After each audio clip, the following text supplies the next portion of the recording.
સ્વાગત છે। હું છું રેખા માલકાની અને જોઈએ આજના સમાચાર। આજરોજ તારીખ 7/1/2026 ને બુધવારે મોડાસા સર્કિટ હાઉસ ખાતે anti corruption board of India trust તથા એસીબી ન્યૂઝ રિપોર્ટર્સને વર્ષ 2026 સ્નેહ મિલન સમારોહ તથા આઈ કાર્ડ વિતરણ અંતર્ગત મીટિંગ મળી।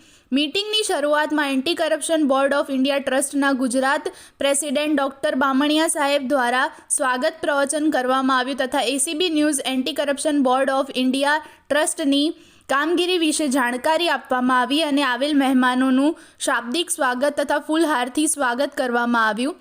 એસીબી ન્યૂઝના તંત્રી તથા anti corruption board of India ટ્રસ્ટના રાષ્ટ્રીય અધ્યક્ષ ભરતભાઈ ભાવસાર દ્વારા anti corruption board of India ટ્રસ્ટમાં થયેલ કામગીરી વિશે જાણકારી આપવામાં આવી અને ન્યૂઝ રિપોર્ટર્સને સત્યની સાથે રહી નીડર પત્રકારિતા કરવા સૂચન આપવામાં આવ્યું। આ મીટિંગમાં પધારેલ મહેમાનોને આવકાર આપી આભાર વ્યક્ત કર્યો।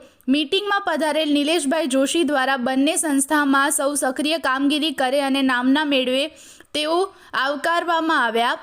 આજની આ મીટિંગમાં પોતાની કિંમતી સમય આપી પધારેલ મહેમાનોમાં મોડાસા નગરપાલિકા પ્રમુખ શ્રી નીરજભાઈ શેઠ, મોડાસા નાગરિક સહકારી બેંકના ચેરમેન શ્રી પ્રજ્ઞેશભાઈ ગાંધી, જીવદયા પ્રેમી તથા સામાજિક કાર્યકર શ્રી નિલેશભાઈ જોશી, મોડાસા નગરપાલિકા કોર્પોરેટર લાલાભાઈ, વાયરમેન પ્રવીણભાઈ પરમારે હાજરી આપી હતી।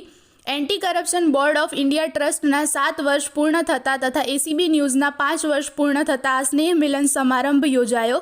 આ સમારંભમાં એન્ટી કરપ્શનના હોદ્દેદારો, મેમ્બર તથા એસીબી ન્યૂઝના રિપોર્ટર્સ મોટી સંખ્યામાં હાજર રહ્યા। સમારંભના અંતે સૌ રિપોર્ટર્સ તથા એન્ટી કરપ્શનના સભ્યોને વર્ષ 2026ના નવા આઈ કાર્ડનું વિતરણ કરવામાં આવ્યું।